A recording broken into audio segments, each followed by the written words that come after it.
ഇന്നത്തെ നമ്മുടെ വീഡിയോയിൽ വീട്ടിൽ ഗസ്റ്റൊക്കെ ഉണ്ടാകുന്ന സമയത്തൊക്കെ ഏറ്റവും എളുപ്പത്തിൽ നല്ല ടേസ്റ്റിൽ ഉണ്ടാക്കാൻ പറ്റുന്ന ഒരു സൂപ്പർ ഡെസേർട്ടിൻ്റെ റെസിപ്പിയാണ് കേട്ടോ. ഇതൊരു സേമിയ പായസം മാത്രമല്ല കേട്ടോ, 1-2 സ്പെഷ്യൽ ചേരുവയൊക്കെ ചേർത്തിട്ട് കുറച്ചുകൂടി സ്പെഷ്യലായിട്ടാണ് നമ്മളിത് ചെയ്യുന്നത്. അപ്പോൾ വീഡിയോ ഇഷ്ടമാവുകയാണെങ്കിൽ ഒന്ന് ലൈക്ക് ചെയ്യാനും ഷെയർ ചെയ്ത് സപ്പോർട്ട് ചെയ്യാനും കൂടെ മറക്കരുതേ. അപ്പോൾ ആദ്യം ഇതിന് വേണ്ടിയിട്ട് ഒരു 3 കപ്പ് അളവിൽ പാലാണ് വേണ്ടത്. ഇതൊന്ന് ചൂടാക്കി തിളപ്പിച്ചെടുക്കണം. പാല് തിളച്ച് തുടങ്ങുന്ന സമയത്ത് നമ്മൾ ഇതിലേക്ക് ഈസ്റ്റേൻ്റെ പായസം മിക്സ്, വെർമസില്ലി ഡെസേർട്ട് മിക്സാണ് നമ്മൾ ഇതിലേക്ക് ചേർത്ത് കൊടുക്കുന്നത് കേട്ടോ. ഇതാവുന്ന സമയത്ത് ഇതിലേക്ക് നമുക്ക് വേറെ എക്സ്ട്രാ ഒന്നും തന്നെ ചേർക്കേണ്ട ആവശ്യമില്ല. എല്ലാ കാര്യങ്ങളും ഇതിൽ തന്നെ ഉണ്ടാകും. അണ്ടിപ്പരിപ്പ്, മുന്തിരി, അതിൽ ഫ്ലേവർ കാര്യങ്ങളൊക്കെ തന്നെ ഉണ്ടാകും.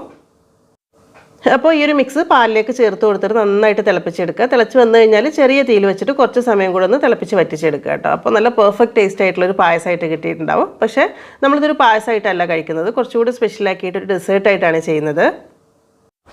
പായസമായിട്ടാണ് കുടിക്കുന്നതെന്നുണ്ടെങ്കിൽ ഇത് ഇത്രേ പണിയുള്ളൂ കേട്ടോ. പാല് തിളപ്പിച്ച് അതിലേക്ക് ഈ ഒരു മിക്സും കൂടി ഇട്ടങ്ങ് തിളപ്പിച്ചെടുത്ത് കഴിഞ്ഞാൽ നമ്മുടെ ഐറ്റം റെഡിയാണേ.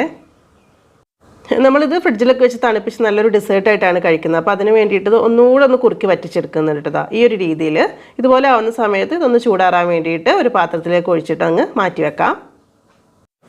ഇനി ഇതിലേക്ക് നമുക്കൊരു ഇളനീരാണ് വേണ്ടത്. അപ്പോൾ അതിൻ്റെ ഉള്ളിൽ ആ ഒരു കാമ്പ് മാത്രം മതി കേട്ടോ, വെള്ളത്തിൻ്റെ ആവശ്യമില്ല. അപ്പോൾ ഇത് നന്നായിട്ട് എടുത്തിട്ട് മിക്സിയുടെ ജാറിലേക്ക് ചേർത്ത് കൊടുക്കുക. അപ്പോൾ അതിൻ്റെ അളവ് കുറവായതുകൊണ്ട് ഞാൻ കുറച്ച് ഫ്രോസൺ ആയിട്ടുള്ള ഇളനീർ കൂടെ ചേർത്ത് കൊടുക്കുന്നുണ്ട്. പിന്നെ ഒരു 1/4 കപ്പ് അളവിൽ പാല് ചേർത്ത് കൊടുക്കുക. മധുരത്തിന് വേണ്ടിയിട്ട് കുറച്ച് കണ്ടൻസ് മിൽക്ക് മാത്രമേ എടുക്കുന്നുള്ളൂ. നമ്മൾ ഫ്രോസൺ ആയിട്ടുള്ള ആ ഒരു ഇളനീർ എടുത്തുകൊണ്ട് അതിൽ കുറച്ച് മധുരം ഉണ്ട് കേട്ടോ. അപ്പോൾ മധുരം നോക്കിയിട്ട് പഞ്ചസാരയോ അല്ലെങ്കിൽ കണ്ടൻസ് മിൽക്കോ ഏത് വേണമെങ്കിലും ചേർത്ത് കൊടുക്കാം. എന്നിട്ട് ഇതെല്ലാം കൂടെ നന്നായിട്ട് അങ്ങ് അടിച്ചെടുത്തിട്ട് വരാം കേട്ടോ. അപ്പോൾ നമ്മുടെ പായസത്തിൻ്റെ മിക്സൊക്കെ അത്യാവശ്യം ചൂടാറിയിട്ടുണ്ടാവും. ആ ഒരു ചൂടാറിയിട്ടുള്ള പായസത്തിലേക്ക് നമ്മൾ ഈ ഒരു മിക്സ് മുഴുവനായിട്ട് അങ്ങ് ഒഴിച്ചു കൊടുക്കുക. അതിൻ്റെ കൂടെ തന്നെ കുറച്ച് ഇളനീരിൻ്റെ കാമ്പ് ഇതുപോലെ നല്ല ചെറിയ ചെറിയ പീസായിട്ട് മുറിച്ചിട്ട് കൊടുക്കണം. കുറച്ച് കൂടുതലുണ്ടെങ്കിൽ നല്ലതാണ് കേട്ടോ, ഇടയ്ക്ക് ഇങ്ങനെ കടിക്കാൻ കിട്ടുമ്പോൾ.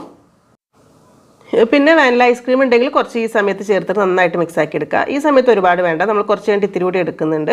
എല്ലാം കൂടെ മിക്സാക്കിയിട്ട് ഇതൊന്ന് ഫ്രിഡ്ജിലേക്ക് വെച്ചിട്ട് ഒരു 1-2 മണിക്കൂർ വെച്ച് നന്നായിട്ട് തണുപ്പിച്ചെടുക്കുക കേട്ടോ.